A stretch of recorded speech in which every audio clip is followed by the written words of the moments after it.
Bueno, familia, Shabbat Shalom, bienvenidos a un nuevo episodio más, una nueva enseñanza, más bien un nuevo tiempo para estudiar la escritura, esta parashá de la semana, que es la parashá Tetzaveh, ¿vale? Como lo escribí acá en pantalla, la parashá Tetzaveh, ¿listo? Como está aquí, Tetzaveh, así tal cual, Tetzaveh.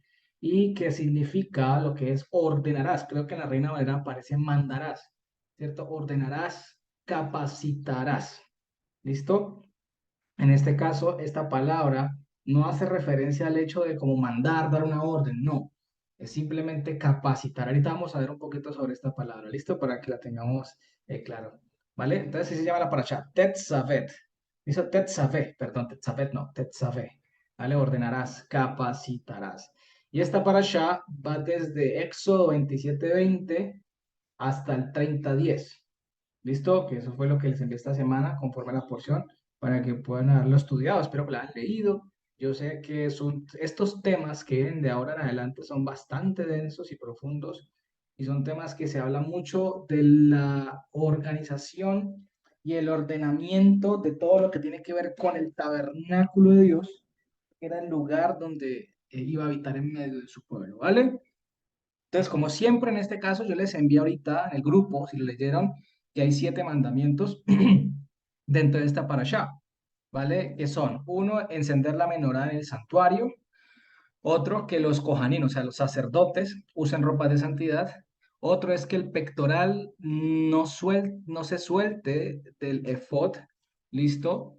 El cuarto es no desgarrar el meil. El meil es la vestimenta superior, una vestimenta, llevan acá los sumos sacerdotes, de los cojanín, especialmente el del pagador, o sea, el sumo sacerdote, ¿listo?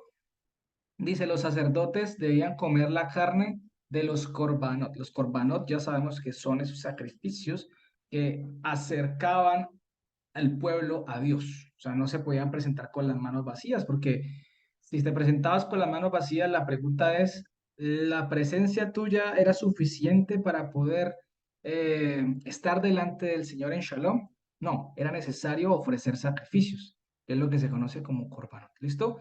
Viene la palabra, bueno, es la palabra korban y es la palabra karaf en hebreo, que hace referencia a acercarse. ¿Listo? Acercarse. Entonces, por eso le llaman korbanot, los sacrificios de acercamiento, por decirlo de esa manera. ¿De acercamiento por qué? Por el pecado o la culpa, ¿vale? Luego viene otro mandamiento que es quemar incienso en el templo, y otro que era no ofrecer nada extraño sobre el altar de oro. ¿Listo? Como siempre les voy a mandar el resumen aquí en el chat, se los voy a compartir aquí en el chat de Zoom, ¿vale? Para que lo tengan. Entonces, aquí en el chat de Zoom todos puedan ver, si quieren lo pueden copiar. Igual se los voy a compartir ahorita al WhatsApp también, ¿vale? Entonces, el resumen de esta parasha va de la siguiente manera. Primero, de Éxodo 27, el versículo 20 y 21, el aceite para la menorá, que era a base de sait, esas que son las, ¿cómo se llaman esto? Que no me gustan. Sí, las olivas. ¿Cierto? Las ciruelas, no, ¿cómo se llaman estas cosas? No, se me olvidó que tiene un huesito adentro. Que lo sirven a veces con queso, con eso. Olivas, creo que son las olivas. Sí, las olivas. Bueno, vale, tenía que hacerlo de este aceite. ¿Listo? Luego, en el capítulo Éxodo 28, 43, las vestiduras sacerdotales, ¿vale? Lo que es el ordenamiento para las vestiduras sacerdotales. Luego también tenemos en Éxodo 29, desde el versículo 1 hasta el 37, lo que son la consagración de Aarón y de sus hijos. ¿Listo? Luego en el capítulo 29 ahí mismo, pero desde el 38 al 46, aparecen lo que son las ofrendas para cada día, lo que son en la mañana y en la tarde. Y tenemos también en Éxodo 30, del 1 al 10, el ordenamiento para el altar del incienso. ¿Listo? Entonces vamos a entrar en materia. Vamos a empezar leyendo el versículo 20, o sea, Éxodo 27, Éxodo capítulo 27, versículo 20. Aceitunas, en ese, pues eso, aceitunas. ¿Listo? Dice, Éxodo 27:20. Dice así. Dice, y tú mismo ordenarás a los hijos de Israel que te traigan aceite puro de olivas machacadas para el alumbrado, para hacer que la lámpara arda continuamente en el tabernáculo de la reunión, ¿cierto? Dice así, no, Moed, afuera del velo. ¿Se acuerdan de esa palabra parojet que hablamos la semana pasada? Esa cortina divisoria que había entre el lugar santo y el lugar santísimo. Entonces dice, de reunión afuera del velo que está delante del testimonio. Y es aquí donde yo quisiera hacer una pequeña corrección, familia, porque la semana pasada hablamos sobre el tema del velo en el templo y lo relacionamos con algo que era del lugar santísimo, como esa barrera de pecado que no permitía acceder a la eternidad. Y a ver, sí, puede que sea, ¿no? Puede ser una posibilidad, pero analizando bien los textos de la carta a los hebreos,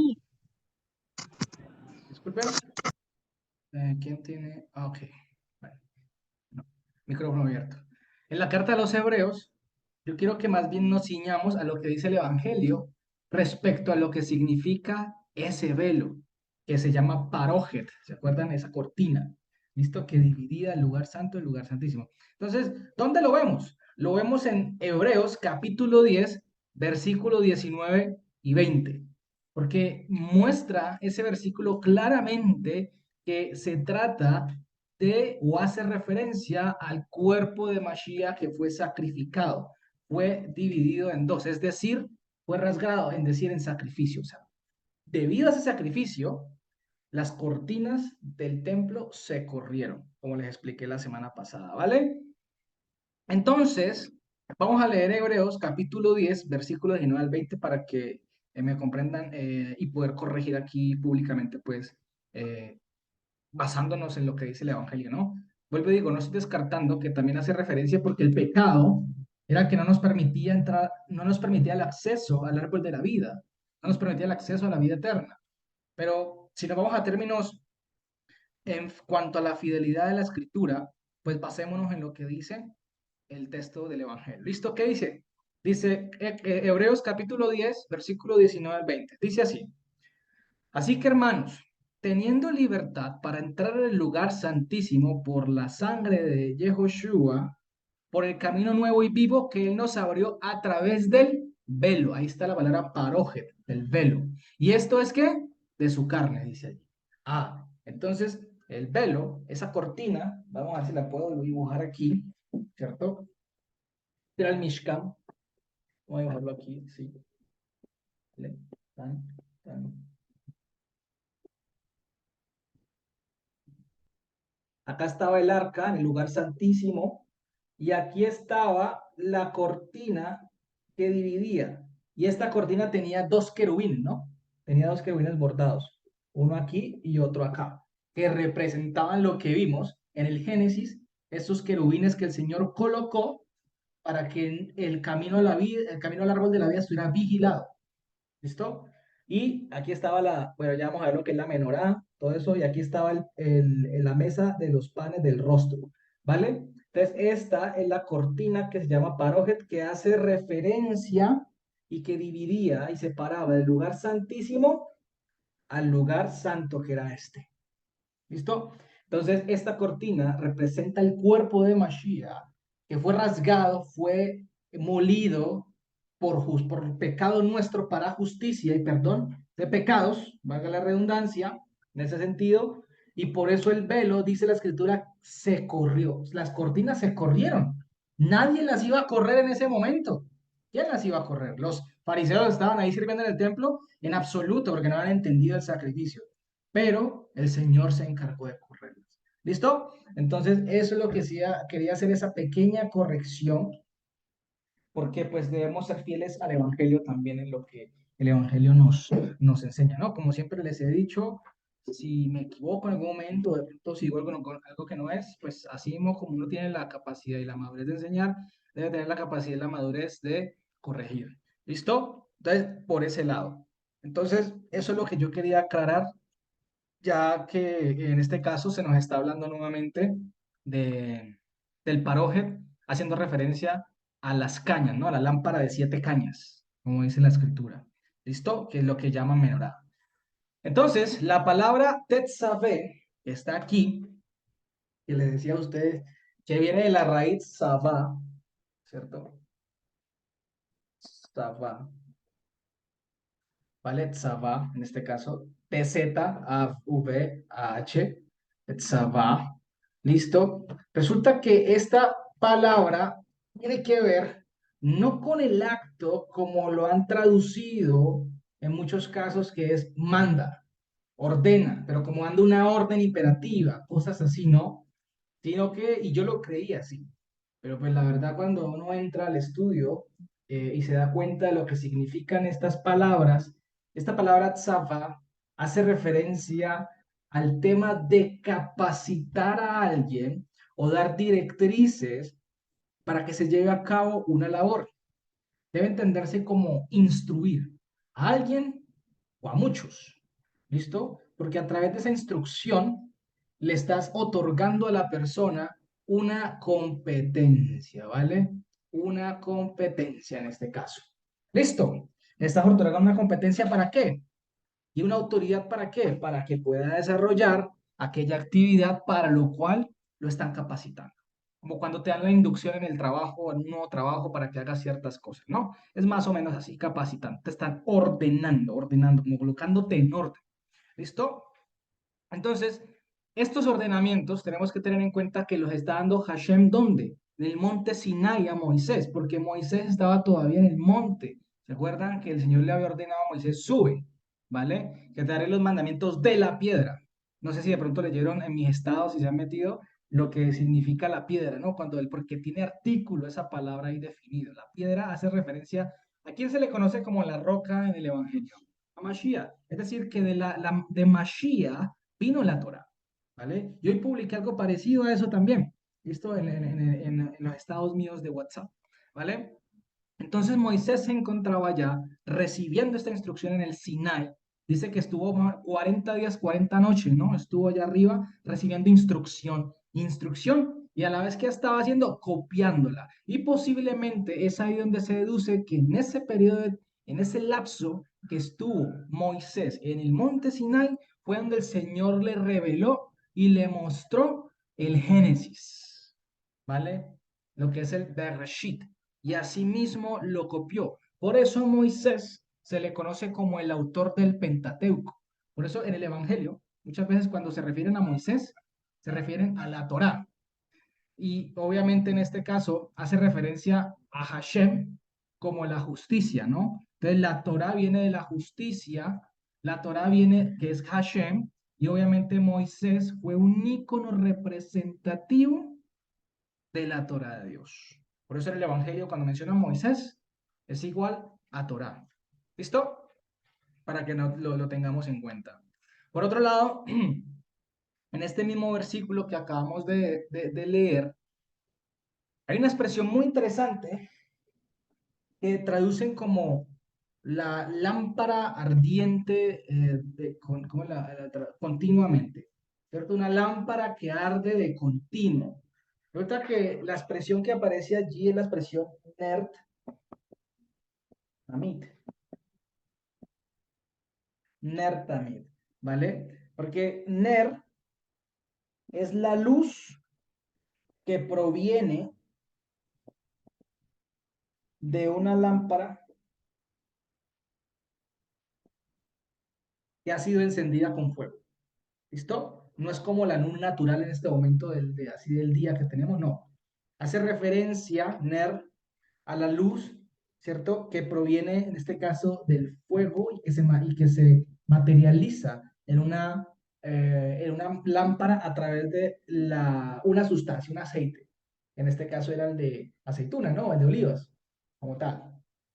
Bueno, lo que creo que los olivos eran distintos, ¿no? A las aceitunas. No sé, es que hay diferentes, no sé, creo que estoy confundido.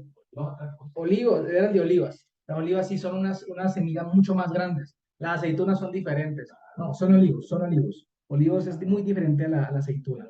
¿Vale? Sí. ¿Mm? ¿Por qué? Porque lo encontré En Google, como aceitunas. ¿sí? Es El que, fruto para hacer el aceite. sí, es que no sé, y ahí me perdonan, es que creo que de la aceituna también se puede sacar aceite, y también le llaman de oliva, ¿cierto? Y tiene un huesito adentro, yo que se puede comer. Pero también hay otro tipo de semilla no, creo que sí, la aceituna es el olivo. Y eso lo vi en un canal de un chef que le gusta experimentar con cosas, él mismo hace el aceite de oliva, se puso todo el tema de cocina, y ahí él hace las aceitunas, se llaman aceitunas. Sino que vienen en una cáscara, las sacan, las secan, las exprimen y bueno, listo, era un aceite de oliva, por decirlo de esa manera, ¿vale? Igual voy a investigar un poquito más de eso, que no le dediqué un poco a ese olivo. Listo, el aceite como tal.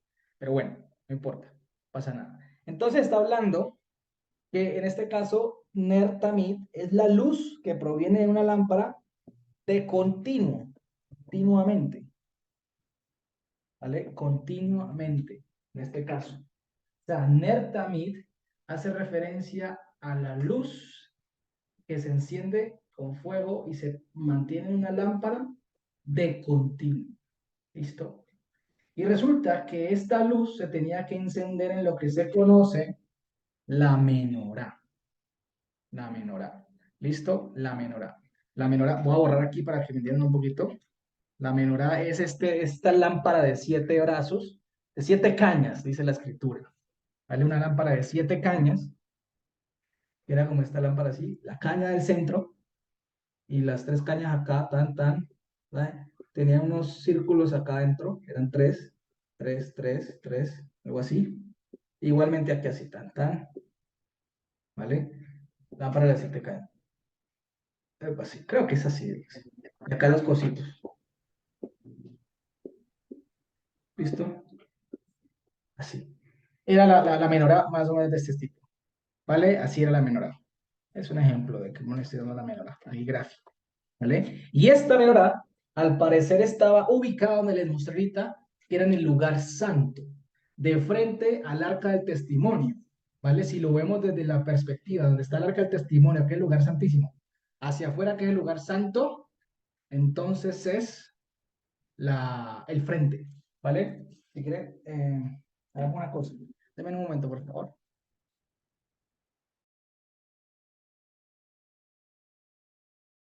Es que estaba haciendo mucho calor. Bueno, ya. Entonces, esta es la menorá, ¿no? Lo voy a llamar la lámpara menorá. Mira lo que dice, el aceite de oliva se saca de las aceitunas, entonces si no estoy equivocado, las aceitunas, se saca el aceite de oliva. Gracias, hermana María Eugenia, también, que ella escribe ahí eso.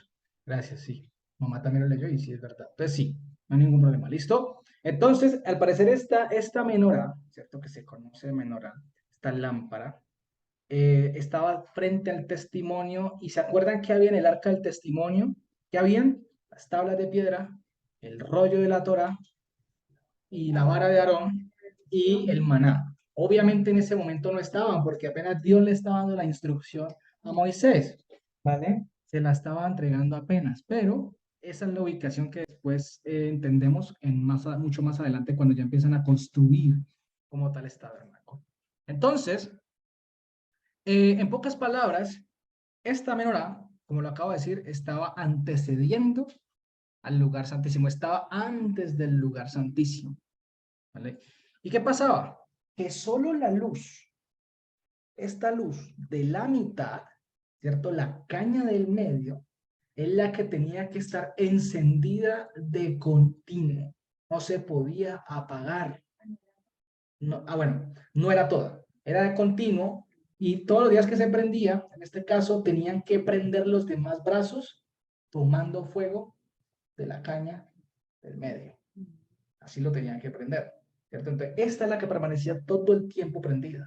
Y cuando iban a prender las otras, no podían apagar esta en absoluto, pero tenían que estar pendientes con el aceite y el aceite para que cuando iban a prender los otros brazos tenían que agarrar de esta y al medio y prendían los otros brazos y las encendían, ¿vale?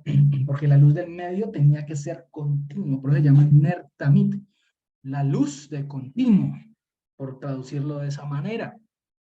Entonces, y esta es la que pues obviamente ardía. ¿Listo? Entonces, ya hasta ahí vamos a comprender un poco cómo es el funcionamiento del ordenamiento de la lámpara. Pero tenemos que tener en cuenta que esta luz, ¿vale? No solamente queda allí como, hay una luz de una lámpara que fue encendida con fuego y un aceite ahí. No, no, no, no. Obviamente recordemos que todo el tabernáculo fue diseñado no porque a Dios se le ocurrió cualquier cosa, sino porque Moisés estaba tomando base de la visión que él tuvo, de la visión que literalmente el Señor le dio para poder construir ese tabernáculo, que era una representación de lo que había en los cielos y en la tierra. ¿Listo? Entonces, cada elemento tenía un significado y en este caso, la luz es símbolo de la guía del pueblo o para el pueblo, ¿cierto? ¿Cómo decirlo de esa manera? Para el pueblo, desde el lugar santo hasta el lugar santísimo. ¿Listo? Porque bien dice el Salmo, ¿qué dice el Salmo 109, versículo 105? Es un versículo conocido por excelencia, ¿no? Y ya lo sabemos. Dice así, lámpara a mis pies es tu palabra, tus asuntos, tu Torah, en pocas palabras. Ahí no dice Torah, pero dice Dabar, que hace referencia a los asuntos de Dios. Y ya sabemos que todo lo que concierne a los asuntos de Dios está en la Torah, están los procedimientos. ¿Y qué dice? Es decir, luz para mi senda.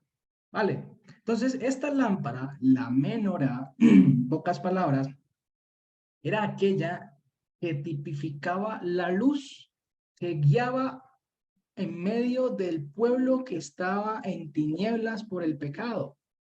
Y esta luz es la que alumbraba para poder ver y entender lo que desde el cielo provenía. ¿Y qué era lo que provenía del cielo? La Torá, su testimonio. Y ese testimonio, esa Torá es la que nos guía ¿qué? A toda verdad. Entonces, por eso es que Mashiach, cuando se manifiesta aquí en la tierra, él dice muy claramente que él es la luz del mundo, ¿vale? Es la luz del cosmos, del mundo. Mashiach, mira, hay que entender algo, familia, y es que Mashiach y la Torá son inseparables. No se pueden desligar, no se puede excluir ni a Mashiach ni a la Torá, porque es la misma palabra, es el mismo Mashiach, Mashiach es la misma Torá, ¿cierto? La palabra de Dios no se puede desligar, van juntas, no se pueden separar. Por eso él dice a los fariseos que le dice, Moisés, que es la Torá, escribió de mí. Ah, ¿de quién escribió Moisés? De Mashiach, que es la Torá. Y eso es lo que le perturbaba a los fariseos y lo que le perturba a mucha gente también, a veces, ¿no? Que están dentro de ciertas líneas doctrinales que eh, en vez de acercar a la palabra, lo que hacen es alejarte o confundirte. Y eso es lo que tenemos que tener mucho cuidado, con lo que escuchamos, con lo que hablamos, con lo que vemos, especialmente con lo que vemos y escuchamos, ¿no? Porque hoy en día literalmente me he dado cuenta y ayer estaba hablando con una persona, un compañero que me hizo unas preguntas muy puntuales y eso pasa cuando tú te empiezas a alimentar, claro, a veces tienen esa sed de buscar y que quiero aprender, pero está bien que tengas ese empeño, ¿vale? Porque hay que tener ese anhelo y hay que estudiar con ahínco, pero hay que tener mucho cuidado y pedirle a Dios guía, porque no se puede estudiar con cualquiera. Porque hoy en día, claro, es muy fácil abrir un correo en Gmail y luego abrir una canal en YouTube y luego grabarte, comprar cámaras, comprar un set de grabación y empezar a, a grabar cosas que realmente te confunden y se inventan. Y la pregunta, como yo se lo hablo aquí con mi esposa, que nos ponemos a hablar de la palabra, digo, o sea, yo no es que sea erudito, ni mucho menos, ni nada, ni es que más sepa, ni mucho, no, no, no, no. Pero hombre, para la gloria de Dios, yo digo que hay algo que el Señor me ha permitido tener a mí. Es como cuando, no sé, es como cuando tú estás acostumbrado en un banco a contar billetes y te capacitan para identificar billetes falsos, ¿cierto? Y esa gente está tan acostumbrada ya a ese contacto con el dinero por la experiencia que tienen que cuando el dedo, no sé, el cerebro automáticamente por medio del tacto identifica un billete falso, ¡pum!, lo saca, esto está falso. Solo con tocarlo, imagínense. No necesitan ni siquiera verlo más, solo con tocarlo. Y a ese punto tenemos que llegar nosotros para identificar la falsedad en medio del pueblo del Señor. Me refiero a las doctrinas que hacen daño, ¿vale? Estar atentos. ¿Y para qué? ¿Y cómo desarrollamos esa experiencia? Pues hombre, primero a través del estudio de la palabra, que es el comer. Luego a través de la práctica, que es el beber. Y asimismo vamos desarrollando esa experiencia para que cuando nos enseñen algo que no es, inmediatamente el Ruach HaKodesh en nosotros nos muestra, hey, ojo con esto, ¿vale? Eso pasa, y yo eso lo digo, a mí me pasa. Yo digo, no, esto no me convence, ¿de dónde se sacan esto? ¿Por qué se lo rebuscan? O sea, esto no tiene sentido. Es que ahí me pasa algo, que es que parece que solo usan un versículo, pero se les olvida leer el que sigue, que es el que complementa el que está leyendo. ¿Mm? Y a veces como que lo hacen intencional. Entonces ahí empiezan y confunden a las personas. Y de eso me he dado cuenta. Que empiezan a enseñar lo que ellos desean, empiezan a enseñar lo que bien les parece y entran en confusión. Confunden. A ver, yo no te voy a decir que un maestro no se puede equivocar, claro que sí. Pues hombre, yo ahorita les hice una corrección, pues es una pequeña corrección, la verdad es algo muy, no fue una herejía lo que dije ni nada, fue una pequeña corrección, ¿vale? Pero el maestro o el que enseña la palabra tiene una responsabilidad enorme de proveerle buen pasto a sus ovejas, buen alimento. En este caso, tiene que echar mano de la Torá, tiene que echar mano del Evangelio, sino que les va a enseñar. Entonces, y tiene la responsabilidad de estudiar tanto solo con buenas fuentes bibliográficas como con algún maestro que también sea de buen renombre. ¿Vale? Y que uno vea que tiene frutos y que su palabra es edificante y que el ruaj de Dios está en esa persona. Lo enseña el Evangelio a identificar, ¿vale? Lo enseña. Y obviamente que tiene a Jesús, a Yehoshua HaMashiach, como el único Dios, ¿vale? Eso es importante, de verdad. Y eso es una revelación que trae solamente el Ruach HaKodesh a las personas. Hay algunas personas que es cuestión de tiempo, que aún todavía no han entendido el tema de que el mismo Jesús es Dios, o hay otras personas que literalmente no. No, el Señor no les ha revelado porque no tienen el Ruach HaKodesh. ¿Listo? Entonces, hay que entender esto de la luz, que es un tema bastante importante, porque la luz tiene que estar en medio del pueblo. La palabra de Dios tiene que estar en medio del pueblo porque es la que guía. ¿Mm? Entonces, esa es la luz de la menorá, la que abre camino hacia el lugar santísimo, es decir, hacia la vida eterna, porque recordemos que el lugar santísimo era símbolo o representación del cielo, ¿vale? De la vida eterna, imagínense. Por eso, esa luz era continua y nunca se podía apagar, nunca, siempre alumbraba el camino hacia el testimonio. Y gracias a esa luz de continua es que podemos ver ahora con mucha más claridad.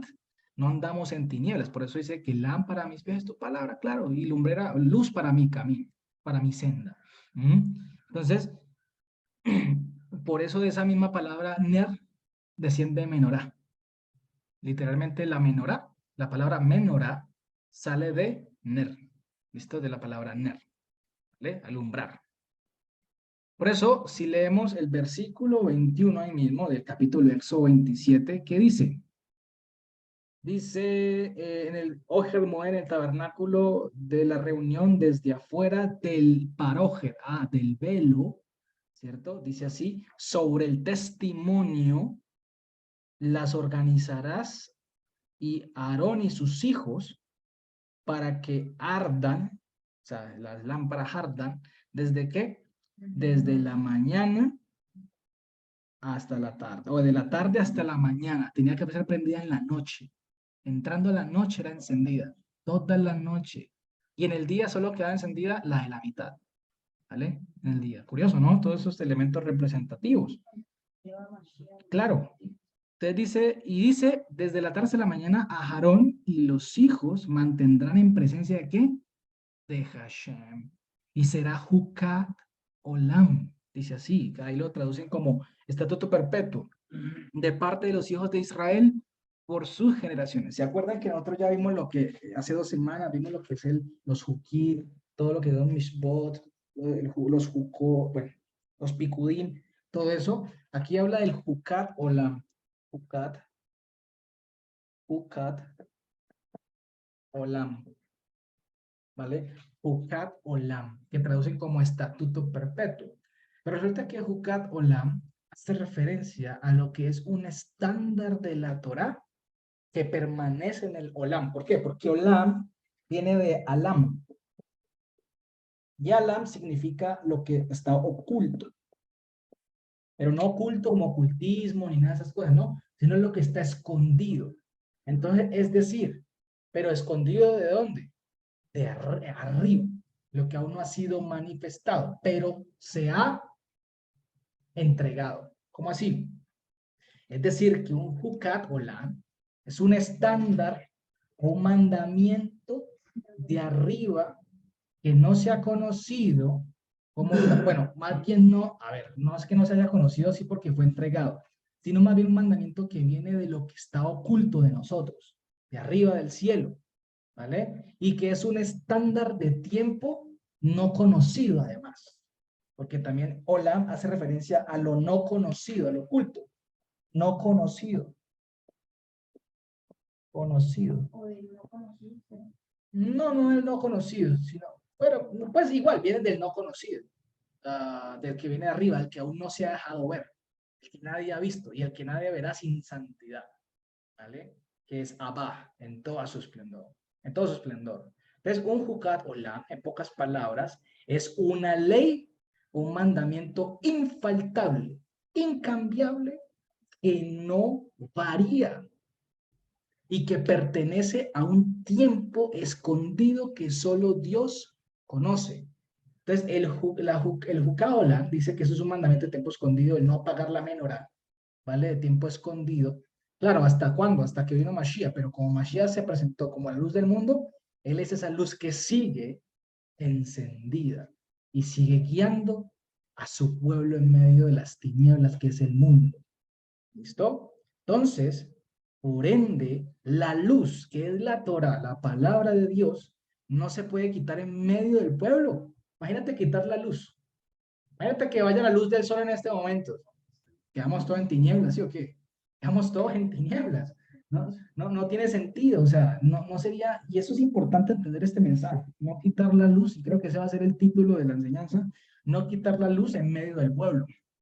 ¿Vale? No quitar la luz en medio del pueblo. ¿Por qué? Porque si tú quitas la luz, hombre, como dice Mashiach, ¿quién teniendo una lámpara la va a colocar debajo de la mesa? Aparte, ¿eso no la van a colocar arriba para que alumbra a todo el mundo? Claro que sí, ¿cierto? Lo tienen que colocar en este caso. Y gracias a esa luz que se manifestó en Yehoshua HaMashiach, es que podemos tener acceso al árbol de la vida y acceder al testimonio de la Torah. Lo vimos la semana pasada, que él fue en Hebreos 9, ¿no? Él es el que abrió camino hacia el árbol de la vida. Fue el que se presentó como el sacrificio hacia mí, hacia el árbol de la vida. Entonces, ¿qué dice Apocalipsis 22:14? Apocalipsis 22:14 dice así: felicidad hay por los que lavan sus ropas para tener derecho, acceso al árbol de la vida y para entrar por las puertas de la ciudad. Ahí está, para entrar por las puertas de la ciudad. Entonces, debemos entender, familia, que la luz que Dios ha puesto en nosotros, que es el testimonio de Yehoshua HaMashiach, que es su palabra a través de su Ruach HaKodesh, no la podemos apagar, ¿vale? No la podemos apagar. No podemos apagar la luz en medio del pueblo. Porque hoy en día siempre se ha enseñado que la ley ya está abolida, que no se debe cumplir. Cuando tú enseñas eso, o cuando una persona enseña eso, está automáticamente quitando la luz, está quitando la guía del pueblo. ¿Y cómo lo va a dejar? En tinieblas. Por eso el pueblo no sabe para dónde va y se choca aquí, se choca allá, se choca acullá. Y el problema es que como le quitaron la luz, se mete más a las tinieblas densas. Porque ¿qué dice Mashiach? Que está ciego no puede ver. Y cuando está ciego es porque está en tinieblas, hablándolo espiritualmente. Entonces, hay que tener cuidado con eso de que la ley está, la Torah está abolida y todo eso, porque no, estás apagando la luz. En pocas palabras, decir que la Torah está abolida, estás negando a Mashiach mismo, porque él es la Torah. ¿Sí me voy a entender? Entonces, hay que tener mucho cuidado con eso, mucho cuidado. Entonces, ya ahí terminando este capítulo, que son dos versículos que faltaban nomás, entramos al capítulo 28, ¿vale? Que es el capítulo donde habla acerca de las vestiduras Las vestiduras o trajes de la santidad. ¿Cómo es que las traducen aquí? Creo que las traducen como vestiduras sagradas. No, no, no, no son vestiduras sagradas. No es correcto traducirlo como vestiduras sagradas, sino las vestiduras o trajes de la santidad. Ah, ya cambia, ¿no? Es diferente. Porque vestiduras sagradas es como, no sé, lo vemos algo como un rito, algo muy humano que considera sagrado. Pero no es así. Son las vestiduras de la santidad, es decir, de las vestiduras que provienen de la santidad que es Dios. ¿Vale? Entonces, ¿qué dice? Vamos a leer Éxodo capítulo 28, versículo 1 al 2. Dice así.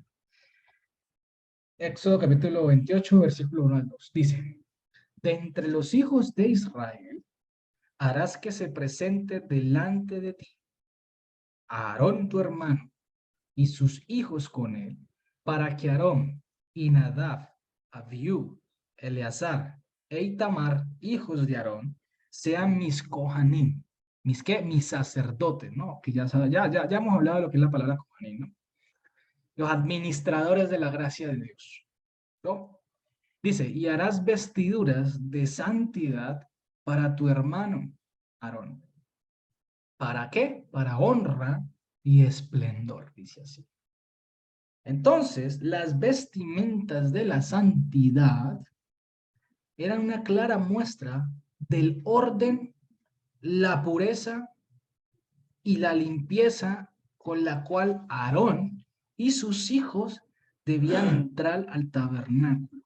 Y yo me inclino más por el tema del orden, porque el orden trae limpieza. ¿Listo?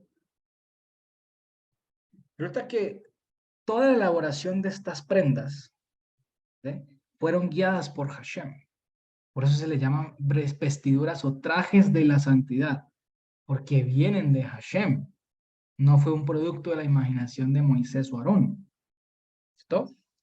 Y resulta que Aarón, que era el sumo sacerdote o el gran administrador de la gracia en ese momento, en medio del pueblo, Aarón no se podía presentar al santuario sin esas vestiduras. Vaya que se hubiera presentado, cae fulminado en el acto.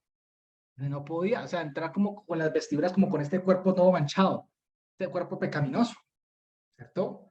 Porque las vestiduras hacen representación también de la santidad de Dios en nosotros. Y cuando nos presentamos mira el ejercicio que hacía Aarón. Cuando Aarón se presentaba y entraba al lugar santísimo, era como una representación de entrar al cielo. Imagínense, pero es que el Señor era tan exigente con esos pequeños detalles que si uno los pasa por encima, uno dice, uy, no, ¿esto para qué? Ay, Señor, tan complicado, ¿no? Porque uno en la insolencia y en la ignorancia de uno llega a pensar, bueno, yo llegué alguna vez hace mucho tiempo llegué a pensar, ay, pero qué complique para entrar a ese lugar.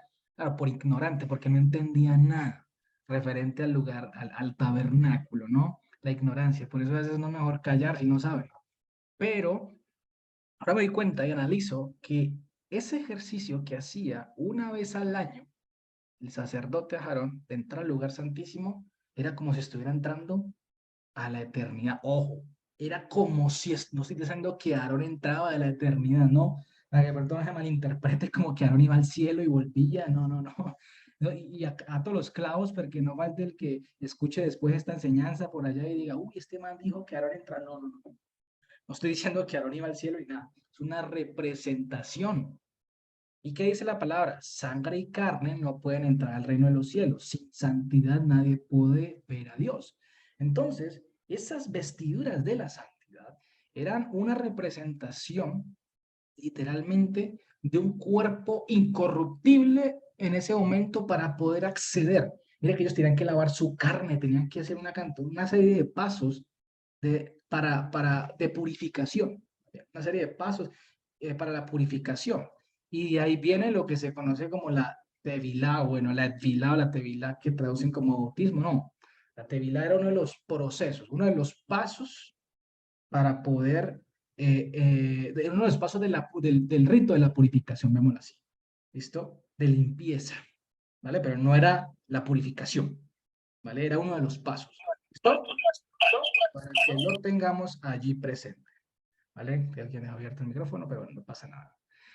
Y Estas vestiduras, recordemos que Aarón llevaba, dice que en los hombros que llevaba a Israel, a los nombres de los hijos de Israel, y en el pectoral llevaba también escrito en las piedras los nombres de los hijos de Israel. Entonces imagínense, los llevaba sobre su hombro y sobre su pecho. ¿Mm? Fíjense esto. Y esas vestiduras literalmente representaban la santidad de Mashiach, la santidad de Hashem. Por eso la palabra en Hebreos dice muy claramente que el sacerdocio fue transferido, ¿vale? A Mashiach. Y ahora tenemos gran sumo sacerdote y embajador en los cielos. Claro, él se presentó, mejor dicho, el ejercicio que estaba haciendo Aarón era una tipificación de Mashiach. Porque el sumo sacerdote era un Mashiach.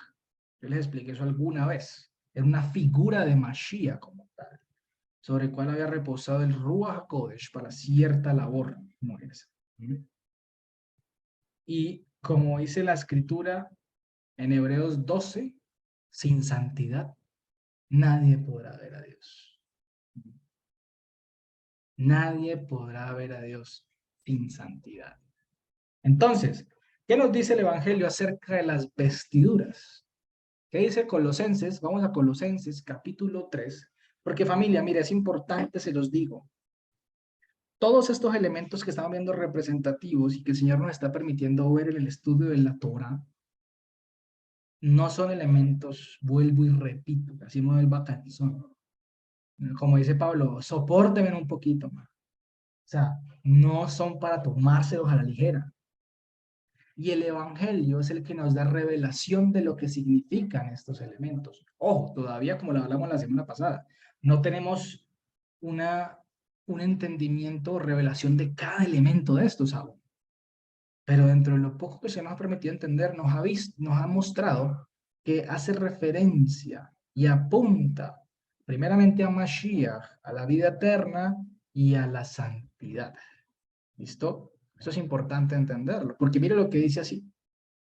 Colosenses capítulo 3, versículo 12 al 14. Dice así: vístanse pues como escogidos de Dios, santos y amados, de entrañable solidaridad, de benignidad, de humildad, de mansedumbre, de paciencia, que es ánimo largo, ¿no? ¿Qué está mencionando aquí Pablo? ¿Los qué? Los dones del Ruach, ¿cierto? Porque el que es escogido debe tener el Ruach. Y el que tiene el Ruach, sí o sí, debe dar frutos. Sí o sí. ¿Y qué dice? Soportándose unos a otros y perdonándose unos a otros. Si alguno tuviere queja contra otro, de la manera que Cristo nos perdonó, así también háganlo ustedes. Y sobre todas estas cosas, ¿qué dice? Vístanse de amor. Es decir, el amor es el vínculo de qué? Del vínculo completo, el vínculo íntegro, que traducen ahí perfecto. Porque cuando tenemos el amor, que es Mashiach, todo va haciéndose en orden, ¿vale? Todo va haciéndose como Él lo manda y como Él lo demanda. Entonces, acá hay varias implicaciones que estamos viendo que hacen referencia a portar las vestiduras de Dios. Una vimos, ya vimos una, que Aarón no podía presentarse ante el santuario, es decir, ante el lugar santísimo, sin estas vestiduras. Es decir, Aarón no podía referirse o dirigirse a Dios sin estas vestiduras dentro del tabernáculo, ¿vale? Porque ya vimos que las vestiduras que implican santidad. Las obras en amor, que es obediencia a su palabra, ya sabemos que el amor es la obediencia a su palabra, ¿qué implican? Santidad. ¿Y qué es la santidad? Como les he explicado, es mantenerse dentro del cerco que nos distingue y el cual Dios nos ha puesto. Como en estos días alguien le enseñaba la santidad, que me preguntaban qué es la santidad, Y la santidad es eso. Yo le doy un ejemplo. Mira, tú eres pastor, tú tienes ovejas, pero hay varios pastores en la ciudad que también tienen ovejas. ¿Qué hacen o qué harían ustedes como pastores para distinguir a su rebaño de los demás rebaños? Pues hacen un cerco, las meten allí, tienen una puerta que solo el portero puede abrir, en este caso el pastor, y esas ovejas se meten allí. Una, para no mezclarse con las otras ovejas. Dos, para que no salgan y se pierdan y queden a la merced de los depredadores. Y tres, esa ovejita se mete al cerco para protección y para guardarla, literalmente. Y eso es lo que hace la santidad. Cuando entramos en obediencia y nos colocamos dentro del cerco que se llama, eso en hebreo se llama Siaj HaTorah, ¿cierto? Me acordé de ese término, se llama Siaj, Siaj HaTorah, que es el cerco de la Torah, literalmente. Ese es el cerco de la Torah, Siaj HaTorah, cerco de la Torah, literal, ¿vale? Que es la palabra del Señor que nos guarda en todo tiempo. Entonces, la santidad, familia, nos lleva a ser, ¿qué? Coherentes con lo que hablamos. Es que es lógico, porque yo no puedo estar hablando de los mandamientos de Dios sin los indicadores de la santidad, es decir, sin los frutos del Rúa en mi vida. Y en pocas palabras, yo no puedo estar hablando de la palabra de Dios si ni siquiera me esfuerzo por hacerla o por practicarla. Quedaría muy mal, ¿no? Ese refrán que tanto dicen, oiga, usted predica pero no aplica. Eso es muy claro. Hay que ser coherentes con lo que predicamos. Entonces, el sumo sacerdote era una clara figura de Yehoshua Hamashiach, tal cual, sumo sacerdote. ¿Mm? Aarón tenía una responsabilidad enorme. ¿Por qué? Porque cargaba en sus hombros y en su pecho a los hijos de Israel. Es una simbología literalmente de los hijos de Israel sobre, es decir, Mashiach cargando a su pueblo, Mashiach llevando a su pueblo, guiándolo en todo tiempo. Sobre sus hombros, se lo echó al hombro, como dice el dicho. ¿Se acuerdan de la parábola del pastor que creo que se le perdió la ovejita y fue a buscarla y la encontró y se la echó, y la echó acá al hombro? La echó al hombro, ¿cierto? El Señor se echa al hombro, cuida a su pueblo, aquí en el pecho lo guarda, ¿vale? Entonces, a pesar de que sepamos que Aarón ejercía una figura de Yehoshua HaMashiach, no le quitaba la responsabilidad por lo cual había sido el escogido. A nosotros, como hijos de Dios, por más de que Dios nos dé la salvación, no se nos puede olvidar de que tenemos una responsabilidad, ¿no? El hecho de que Dios nos haya perdonado los pecados no quiere decir que estamos exentos de la responsabilidad de vigilar los mandamientos de Dios, de vigilar su palabra, de mantener encendida esa candela, bueno, o ese fuego, esa lámpara, esa calma, esa luz constante. Entonces, hay que tener cuidado con ese tema. No nos quita la responsabilidad, tenemos responsabilidades. No, entonces Mashiach me lleva en el hombro, voy a relajar entonces, ¿qué me lleva? Yo he escuchado eso. Pues si él ya me salvó, ¿no? Pues en algún momento yo no me voy a perder la vida eterna. Ojo con eso. Ojo con los pensamientos, que los pensamientos no vienen de Dios. Los pensamientos no vienen de Dios. ¿Vale? Y resulta que hay una traducción un poco anómala porque dice que el Señor llevaba, bueno, en el efod, en el pectoral, es lo que se conocía como el Hoshen Mishpat, ¿cierto? Que lo han traducido, Hoshen,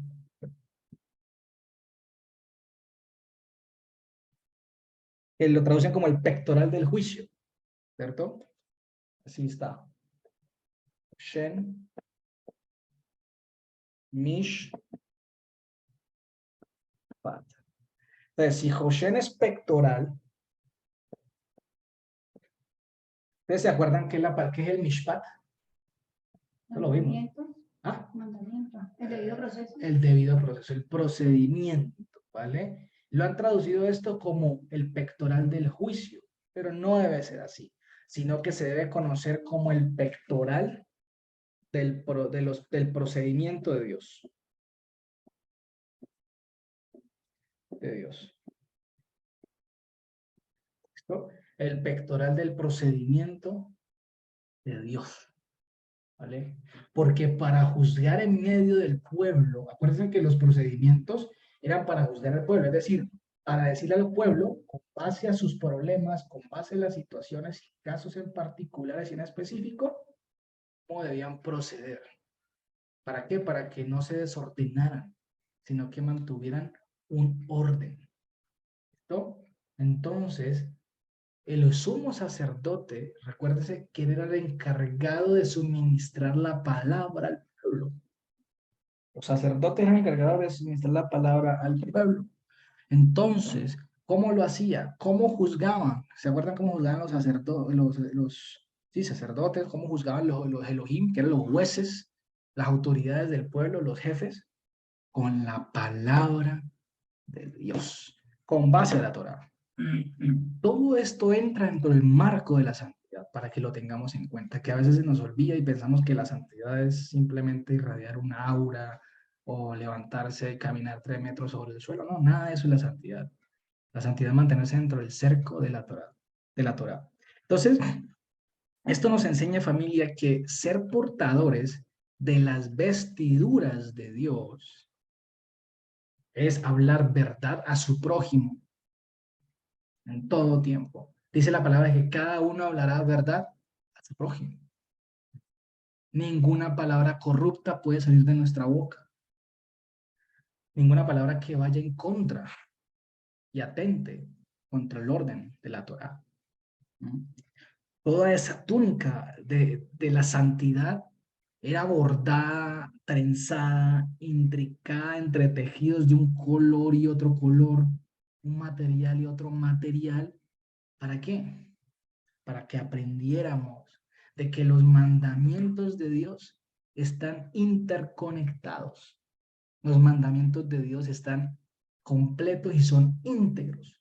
No están sueltos como uno por aquí y otro por acá. No, todos apuntan a la santidad, todos apuntan al orden, todos apuntan a mantener establecido lo que Dios ha establecido. Entonces, es aprender que los mandamientos de Dios todavía continúan, ¿vale? Continúan. Entonces, estas telas también estaban ligadas unas con otras. En Aarón estaban representando al pueblo en sí y a cada uno en particular, a todo el pueblo y a cada uno en particular. El tabernáculo dice que el Señor mandó a colocarle que no se viera brecha alguna por fuera. O sea, tenía que ser uno, Ejat, dice así, era Ejat. ¿Y qué representa eso? Ejat, ¿qué es Ejat? Dios es Ejat, es uno, indivisible. Y así mismo tenía que ser el pueblo, como lo dice 1 Corintios 12, cuando Pablo habla del cuerpo. ¿Se acuerdan? Que Pablo habla de que el cuerpo tenía que ser Ejat, porque a pesar de que hay muchos dones, el que lo repartía era uno, Ejat, del Ruach HaKodesh. Entonces, la utopía sería que no hubieran divisiones, ¿no? La utopía sería que no hubiera discusiones, pues, que separaran unos de otros, que todos estemos dentro de un mismo sentido, un mismo pensamiento, una misma doctrina. Pero infortunadamente luchamos y lidiamos con el ego, con los pensamientos propios, con el querer intentar saber más que Dios, ¿verdad? Porque a veces parece que hay gente que quiere saber más que Dios, ¿no? En ese sentido, y cuando cada uno empieza a basarse en su propio razonamiento, en su propio pensamiento. Y pues obviamente la palabra nos advierte sobre la cizaña. La cizaña, ¿se acuerdan? Y la cizaña es muy parecida, pero muy parecida al trigo. Demasiado, demasiado parecido. En absoluto. Pero solo hay un detalle. Que cuando llega el momento de dar fruto, la cizaña no puede dar fruto. Y ahí es donde los frutos, por eso Mashiach dice, por los frutos serán conocidos. Entonces, por eso ya con esto quiero terminar. Quiero terminar con este hermoso versículo que al final de la enseñanza el Señor me traía a la mente.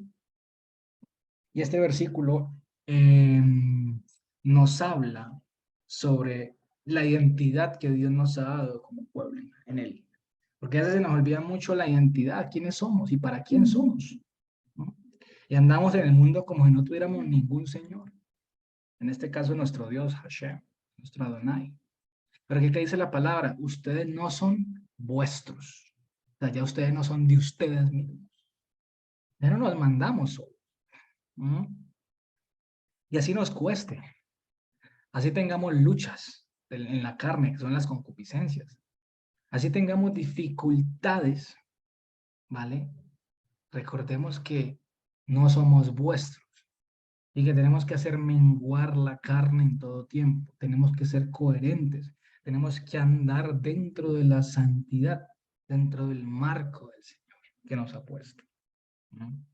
Porque créeme que el pueblo está como está, muchos del pueblo, porque no tienen identidad, han perdido su identidad. Entonces, y sí, como no tienen identidad, no saben en quién ponen la mirada.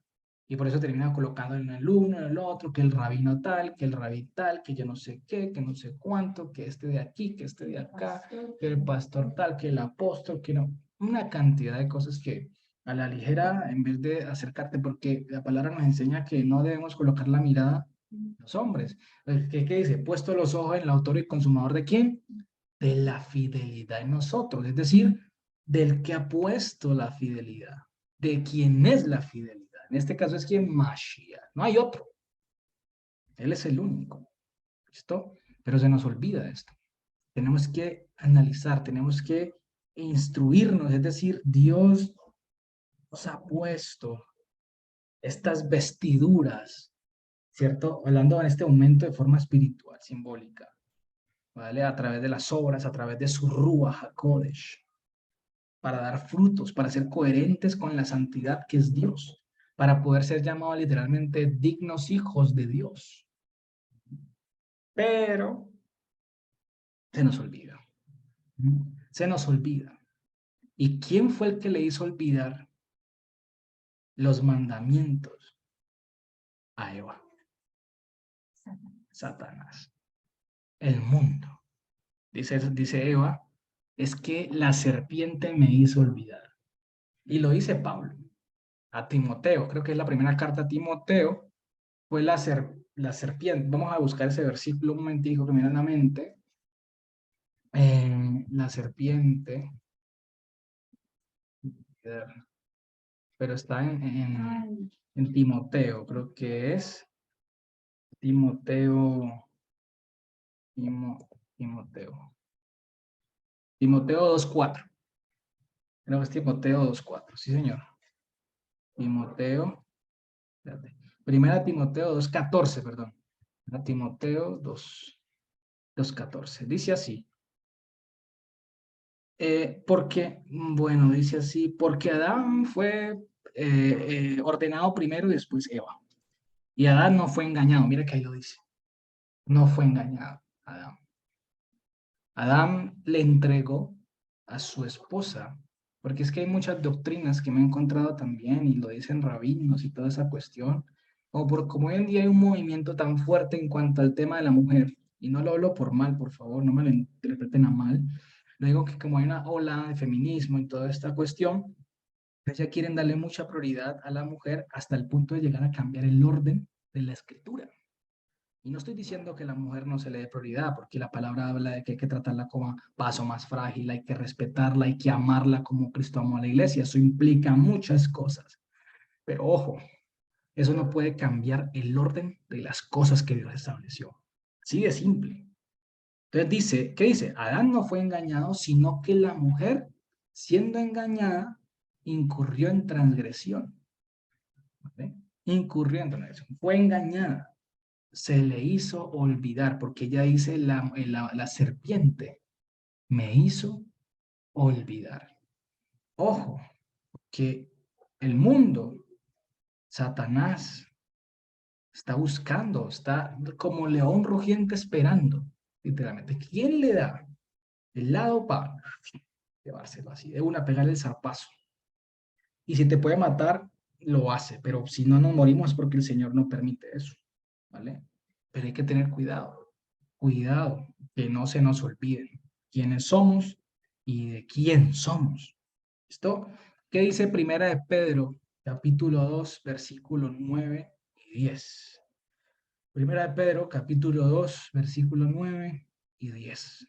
Dice, pero ustedes son linaje escogido, real sacerdocio, ¿m? Nación santa. Mire, esos estas descripciones lo dicen todo. Mira, pueblo prototipo de Dios. Imagínense. Pueblo prototipo. Ahí está citando lo que dice en Éxodo 19, ¿se acuerdan? Am Zegula, que es pueblo prototipo de Dios. Pueblo modelo de Dios. Imagínense. Linaje escogido, ¿vale? En Mashiach. Real sacerdocio. Somos de un reino de administradores de la gracia de Él. Somos una nación, es decir, somos un Goy santo, porque literalmente es Goy Kadosh. Ahí dice Goy Kadosh en hebreo, debería decir, porque Pablo está citando este versículo en Éxodo. Goy Kadosh. ¿Listo? Un gentil santo. Y luego dice pueblo, Am Segulá, que es decir, o ya después de pasar de ser Goy, pasamos a ser pueblo trabajado, prototipado, modelado por Dios, para ser modelo. ¿Para qué? ¿Con qué propósito el Señor nos permite estas 4 cosas? Para que anuncien las virtudes de aquel que los llamó de las tinieblas a su luz admirable. Ah, ¿cuáles virtudes? ¿Las nuestras? Para que nos hartemos y digamos, ay, son mis virtudes, fui por mí, fue por esto que salí así, fue por mi esfuerzo, es que yo creí. No, en absoluto no es así. Dice que para anunciar, claro, a través de las obras, a través de la obediencia que proviene de la luz, ¿cierto? Y ya no actuamos conforme a las tinieblas, se muestra que no fuimos nosotros quien nos sacó que nos sacamos de las tinieblas a sí mismos, sino que fue Él quien nos llamó de las tinieblas a su luz admirable. Lo dice creo que la carta a Colosenses, que nos arrancó de las tinieblas. Hechos también. No, Hechos 26, nos arrancó de las tinieblas. ¿Qué dice? Porque ustedes en otro tiempo no eran pueblo, pero ahora que son pueblo de Dios, que en otro tiempo no habían alcanzado la solidaridad, pero ahora han alcanzado la solidaridad de Dios, es decir, el amor, la manifestación del amor de Dios. Vale, familia, esto es un versículo, mejor dicho, que literalmente resume toda la enseñanza, tal cual, ¿vale? La enseñanza. Así que, familia, que el Ruach HaKodesh, que es el poder de Dios, el poder de su santidad, nos vista de esas vestiduras que son símbolo de una vida santa para Él, para que demos frutos dignos de arrepentimiento. Esos frutos nos los permite el Ruach mismo, el Ruach HaKodesh, ¿vale? Porque no nos ha dejado huérfanos. Listo, familia, eso es todo. Esta enseñanza creo que es mucho más corta que las otras y creo que así es mejor, de verdad. Es lo que yo sé que, como les digo, hay mucho por aprender, hay mucho más, pero pues ya con estas bases que se dan, el Señor ya se encarga a cada uno de ustedes mostrarles y guiarles para que en la lectura al mismo fin conectan, tan, llevan a esto, llevan a lo otro. Listo, familia, ¿alguien escribió aquí al final? Ah, no. Bueno, entonces, bueno, familia, no sé, preguntas, dudas o algo, o hasta aquí lo podemos dejar. Listo. Bueno, nadie, todo está claro por ahora. Entonces, bueno, familia, eso es todo. Muchas gracias. Dios los bendiga. Shabbat shalom a todos. Que tengan un buen fin de semana y Shavuot. Buena semana. Chao a todos. Bye, bye.